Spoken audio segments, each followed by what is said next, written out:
Ya en otros videos nosotros hemos estado platicando sobre la división tripartita clásica del poder en México, donde tenemos un poder ejecutivo, un poder legislativo y un poder judicial. Ahora quiero que nos centremos de manera particular en el poder legislativo. Seguramente lo identificamos como aquel órgano que se encarga de crear todas las leyes que regulan la conducta de las personas dentro de nuestra sociedad.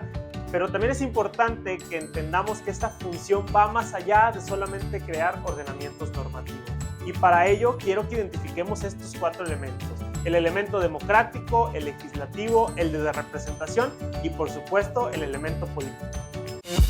Esto es Un Latte Jurídico, un podcast para quienes nos dedicamos al mundo del derecho y también para todas las personas que quieren conocer sobre estos temas. En este espacio charlaremos sobre temas jurídicos pero explicados de una manera tan sencilla que todas y todos los entenderemos.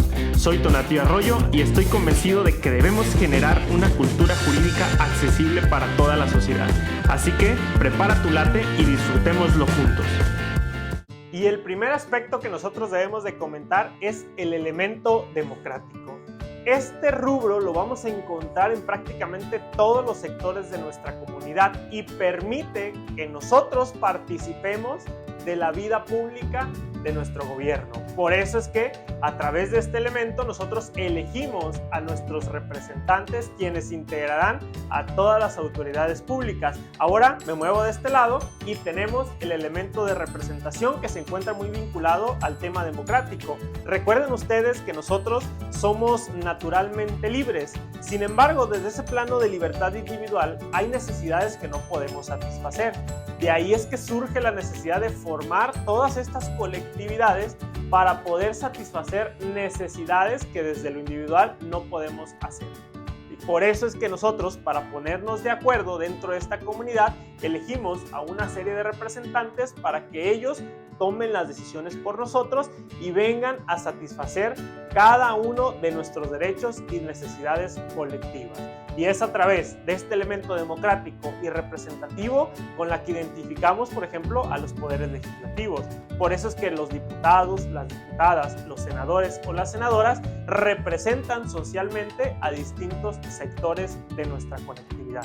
Ahora bien, otro de los elementos que es naturalmente esencial para estructurar y entender al poder legislativo es el elemento político.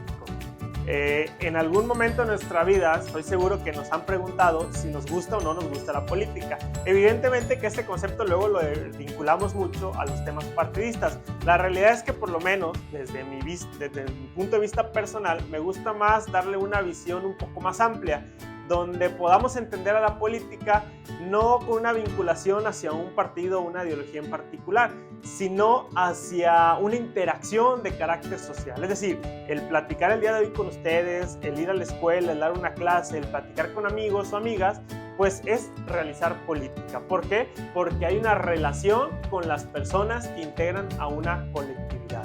Ahora, en el tema de los poderes legislativos es evidente, o por lo menos desde mi visión así es, que el 99% de las decisiones se toman con base a elementos de este tipo. Y el otro 1% pues corresponde a elementos más técnicos. Esto no quiere decir, y luego me gusta aclararlo, que lo político esté por encima de lo técnico, sino que son elementos que se complementan. Desde mi visión, lo técnico viene a legitimar esas decisiones políticas que definitivamente impactan en cada una de las decisiones de nuestro gobierno y en este caso de los congresos, tanto de los estados como del Congreso de la Unión. Y finalmente tenemos el elemento legislativo que es inherente, ¿sí?, a la estructura de este tipo de poderes. En este poder legislativo pues encontramos la principal función que muchas de las veces con esta la relacionamos a cualquier congreso, que es la de crear las leyes. Ahora, los congresos o los poderes legislativos no solamente tienen como función el crear ciertos ordenamientos normativos, sino que su función, y no solamente legislativa, sino parlamentaria, pues le permite conocer de otros asuntos y ejercer atribuciones completamente distintas. Cuando nosotros hablamos del concepto de parlamentario, nos referimos necesariamente al poder legislativo o bien a las funciones de los congresos de los estados o al Congreso de la Unión. En el caso mexicano, pues tenemos congresos y poder legislativo. Si nosotros vamos a una visión, por ejemplo, más europea, pues allá encontraremos más el concepto de derecho parlamentario, de función parlamentaria o incluso de un parlamento. En el caso mexicano, pues lo referiremos meramente como un poder legislativo o como un congreso. Dentro de esa función legislativa o parlamentaria, encontramos además de crear leyes, por ejemplo, la función de fiscalización. Esta función tiene como objetivo revisar y vigilar la correcta uso y manejo de los recursos, tanto financieros como humanos, de naturaleza pública. Por eso es que el Poder Legislativo está al pendiente de ese correcto manejo. Ahora, esta función se realiza a través de un órgano técnico, como lo es una Auditoría Superior de la Federación en el orden federal, y en el caso de los congresos locales, pues tenemos auditorías superiores de las entidades federativas. En este caso habría que revisar cada una de las legislaciones que regula a las entidades federativas para conocer la denominación de este tipo de órganos. Otra de las funciones que podemos encontrar, por ejemplo, es la de control del poder. Recordemos que esta división tripartita del poder permite un ejercicio de pesos y contrapesos. Vamos con un ejemplo: la integración de la Suprema Corte por ministros o ministras. Estos ministros son propuestos por un poder ejecutivo y aprobados por el poder legislativo. Es decir, hay una coordinación institucional para poder tomar la decisión de quién integrará a otro poder, como lo es el judicial. También aquí es importante que cuando platicamos de la división de poderes, recordemos que si bien existe una distribución de competencias y cada poder tiene sus facultades, eso no quiere decir que existe una separación absoluta entre ellos, sino que debe haber una coordinación y una comunicación entre cada uno de estas autoridades.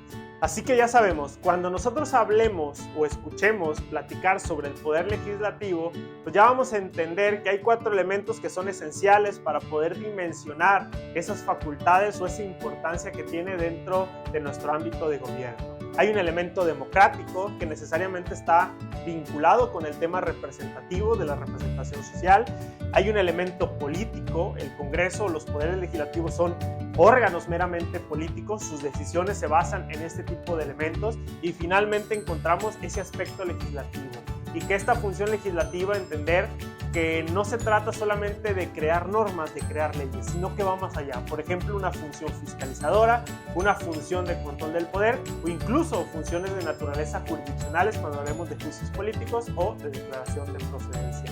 Importante entender, y ya para finalizar, que este poder legislativo entonces tiene una diversidad de funciones. Sí es verdad que la función principal con la que fueron estructurados es para crear la norma, pero que esta función va más allá, ¿sí? Y que su grado de importancia dentro de toda la estructura gubernamental, pues debemos de todas y todos entender. Lo dejamos hasta aquí, nos vemos en la próxima. Esto fue Un Late Jurídico, el podcast donde aprendemos derecho de una manera muy sencilla y clara. Síguenos en nuestras redes sociales y nos vemos la próxima.